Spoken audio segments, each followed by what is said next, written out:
Assalamualaikum warahmatullahi wabarakatuh. Kepada tuan-tuan yang dikasihi rahmati Allah, kalau ada di kalangan kita yang usia lebih kurang macam saya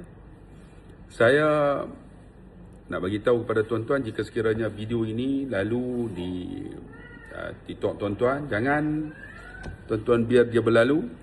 Mari kita amalkan doa ini untuk melembutkan hati kita.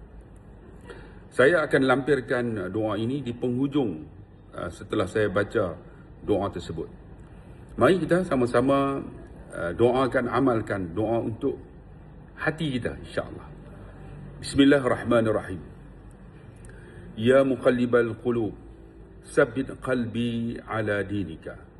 Ya muqallibal qulub, sabbit qalbi ala ta'atika. Ya muqallibal qulub, sabbit qalbi ala dhikrika. Ya muqallibal qulub, sabbit qalbi ala syukrika. Ya muqallibal qulub, sabbit qalbi ala ibadatika. Ya muqallibal qulub, sabbit qalbi ala salatika. Ya muqallibal qulub, sabbit qalbi ala khasyatika.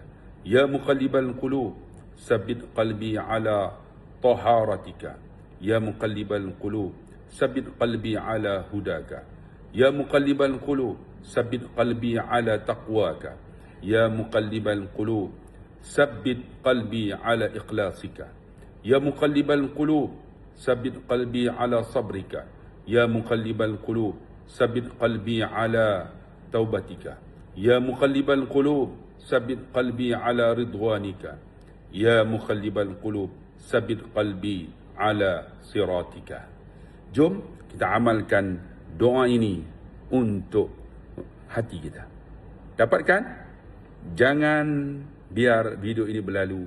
Di penghujung ada doa ini. Boleh screenshot. Terima kasih. Satu hari, satu doa.